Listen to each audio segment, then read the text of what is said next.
Good day, ma'am. I am Nicole and Tac-al from section BSN1C, and for today's video, I am going to demonstrate the CD technique or communicable disease technique.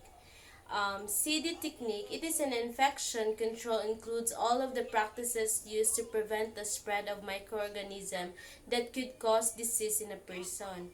And in isolation, it refers to measures designed to prevent the spread of infection or potentially infectious microorganisms to health personnel, clients, and visitors.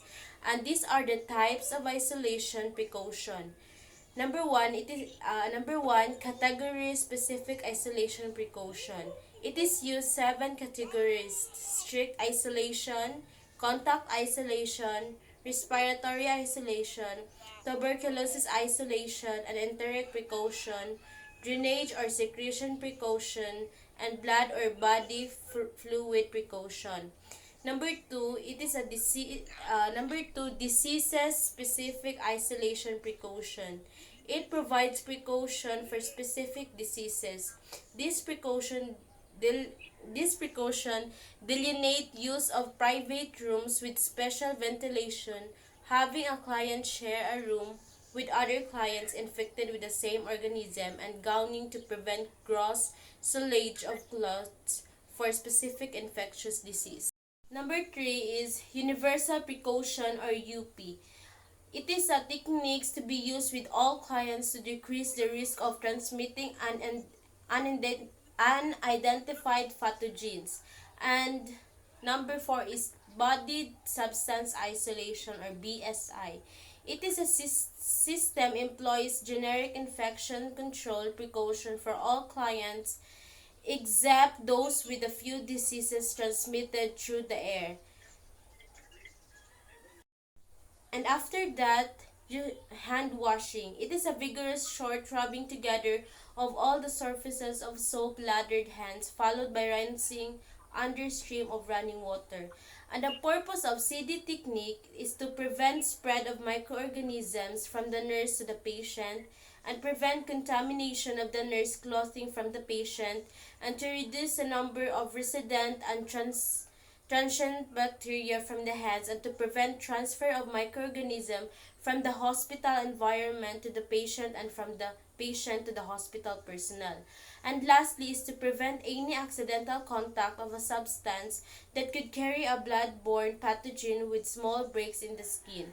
And the materials or equipments that are needed in CD techniques are isolation cart containing mask, gown, gloves, plastic bags, isolation tape, germicidal soap, preferably liquid soap with dispenser, running water, antimicrobial cleaning agent, linen hamper, trash can, paper towel or towel, card indicating type of isolation, and running water.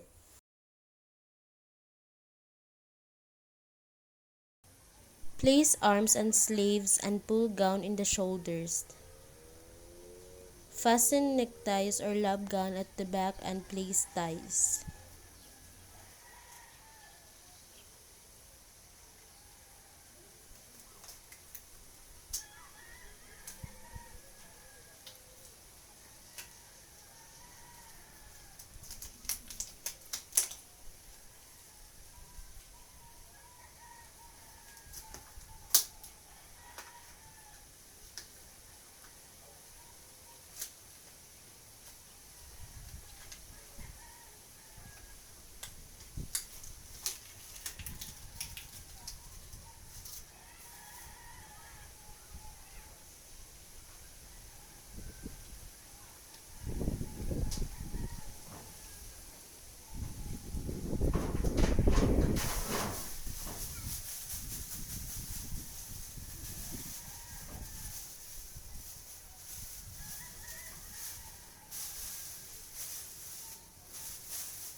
Remove gloves by pulling them over your wrist and fingers until each glove is turned inside out. Untie neckties and let lab gown fall over your shoulders and holding your gown away from your body and fold contaminated gown towards the inside, then after that discard if it is disposable.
If the patient is being transported from a respiratory isolation room, tell him or her to wear a mask for the entire time if the patient go outside in the isolation room.